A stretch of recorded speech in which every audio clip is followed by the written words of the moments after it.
آپ سن رہے ہیں درس حدیث۔ شہرت کے لیے نیک کام نہ کیجیے۔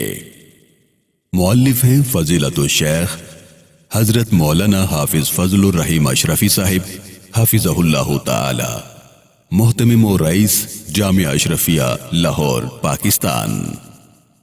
عن عمر بن الخطاب رضی اللہ عنہ قال سمعت رسول اللہ صلی اللہ علیہ وسلم یقول انما الاعمال بالنیات وانما لكل امرئ ما نوى فمن كانت هجرته الى الدنيا يصيبها او الى امرأة ينكحها فهجرته الى ما هاجر اليه رواه البخاری ومسلم۔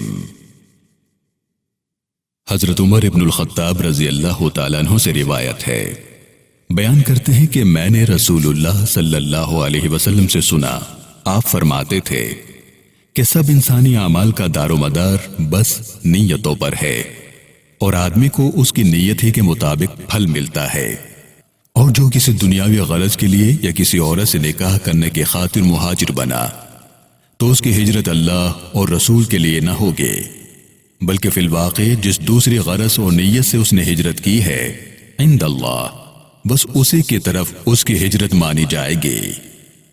اسے امام بخاری اور امام مسلم نے روایت کیا ہے۔ میرے پیارے ایمانی بھائیوں، حدیث مبارکہ کا اصل منشا امت پر اس حقیقت کو واضح کرنا ہے کہ تمام اعمال کی صلاح و فساد اور مقبولیت و مردودیت کا مدار نیت پر ہے، یعنی عمل صالح وہی ہوگا اور اسی کے اللہ کے یہاں قدر و قیمت ہوگی جو صالح نیت سے کیا گیا ہو، اور جو عمل صالح کسی بری غرض اور فاسد نیت سے کیا گیا ہوگا وہ صالح اور مقبول نہ ہوگا، بلکہ نیت کے مطابق فاسد اور مردود ہوگا، اگرچہ ظاہری نظر میں صالح ہی معلوم ہو۔ حاصل یہ کہ اللہ تعالیٰ عمل کے ساتھ نیت کا اور ظاہر کے ساتھ باطن کا بھی دیکھنے والا ہے۔ اس کے یہاں ہر عمل کی قدر و قیمت عمل کرنے والے کی نیت کے حساب سے لگائی جائے گی۔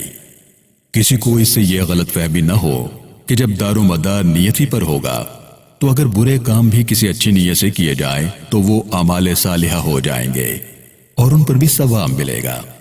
مثلا اگر کوئی شخص اس نیت سے چوری اور ڈاکہ زنی کرے کہ جو مال اس سے حاصل ہوگا اسے وہ غریبوں اور مسکینوں کی مدد کرے گا تو کیا وہ بھی ثواب کا مستحق ہوگا؟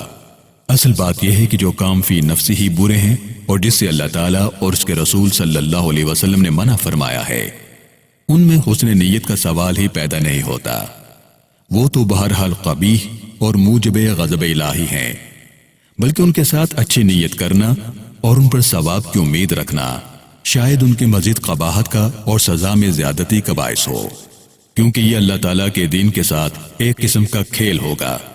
بلکہ حدیث کا منشا اعمال صالحہ کے متعلق یہ جتلانا ہے کہ وہ بھی اگر کسی بری نیت سے کیے جائیں گے تو پھر اعمال صالحہ نہیں رہیں گے، بلکہ بری نیت کی وجہ سے اس کا انجام برا ہی ہوگا۔ مثلا جو شخص نماز نہایت خشوع و خضوع کے ساتھ پڑھتا ہے جس کو ہم اعلیٰ درجے کا عمل صالح سمجھتے ہیں، وہ اگر یہ خشوع و خضوع اس لیے کرتا ہے کہ لوگ اس کی دینداری اور خدا پرستی کے متعلق اچھی رائے رکھیں اور اس کا اعزاز و اکرام کیا جائے، تو اس حدیث کی روح سے اس کی یہ خشوع و خضوع والی نماز اللہ تعالیٰ کی یہاں کوئی قدر و قیمت نہیں رکھتی۔ یا مثلا ایک شخص دارالکفر سے دارالایمان کی طرف ہجرت کرتا ہے اور اس کے لیے ہجرت کی ساری مشقتیں اور مصیبتیں جھیلتا ہے، لیکن اس کی غرض اس ہجرت سے اللہ تعالیٰ کی رضا جوئی نہیں بلکہ کوئی اور دنیاوی غرض پوشیدہ ہے۔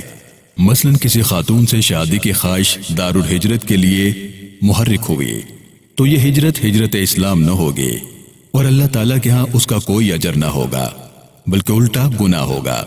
بس یہی ہے اس حدیث مبارکہ کا اصل منشا۔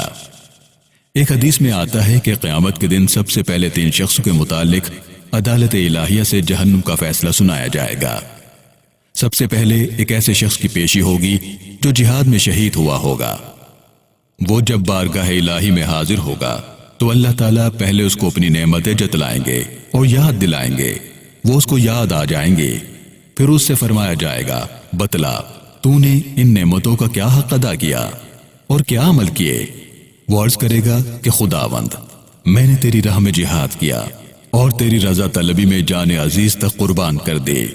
حق تعالیٰ فرمائے گا کہ تو جھوٹ بولتا ہے، تو نے صرف اس لیے جہاد کیا تھا کہ تو بہادر مشہور ہو، تو دنیا میں تیری بہادری کا چرچا ہو چکا۔ پھر اللہ تعالیٰ کے حکم سے اس کو اوندھے منہ جہنم میں ڈال دیا جائے گا۔ اسی طرح ایک عالم دین اور عالم قرآن حاضر عدالت کیا جائے گا، اور اس سے بھی اللہ تعالیٰ پوچھیں گے کہ تو نے کیا اعمال کیے؟ وہ کہے گا کہ میں نے تیرے دین اور تیری کتاب کے علم کو پڑھا اور پڑھایا، اور یہ سب تیری رضا کے لیے کیا۔ حق تعالیٰ فرمائے گا تو جھوٹا ہے، تو نے عالم، قاری اور مولانا کہلوانے کے لیے یہ سب کچھ کیا تھا۔ پھر بحکم الہی اس کو بھی دوزخ میں ڈال دیا جائے گا۔ پھر اس کے بعد ایک اور شخص پیش کیا جائے گا جس کو اللہ تعالیٰ نے بہت کچھ مال و دولت عطا کیا ہوگا۔ اس سے بھی سوال کیا جائے گا کہ تو نے مال و دولت کا کیا کیا؟ وہ عرض کرے گا کہ خداوندہ، میں نے خیر کا کوئی شعبہ ایسا نہیں چھوڑا جس میں تیری رضا جوئی کے لیے اپنا مال خرچ نہ کیا ہو۔ حق تعالیٰ فرمائے گا تو جھوٹا ہے، تو نے صرف اس لیے مال خرچ کیا تھا کہ دنیا تجھ کو سخی کہے، تو دنیا میں تیری سخاوت کا خوب چرچا ہوا۔ پھر اس کو بھی اوندھے منہ جہنم میں ڈال دیا جائے گا۔ اللہ تعالیٰ پناہ میں رکھیں نیتوں کے فساد، بالخصوص شہرت، ریا اور نفاق سے۔ الغرض اللہ تعالیٰ کے ہاں وہی عمل کام آئے گا جو صالح نیت سے، یعنی محض رضا الہی کے لیے کیا گیا ہو۔ دین کی خاص اصطلاح میں اسی کا نام اخلاص ہے۔ اللہ رب العالمین ہم سب کو اخلاص عطا فرمائے، آمین۔ والسلام علیکم ورحمۃ اللہ تعالی وبرکاتہ۔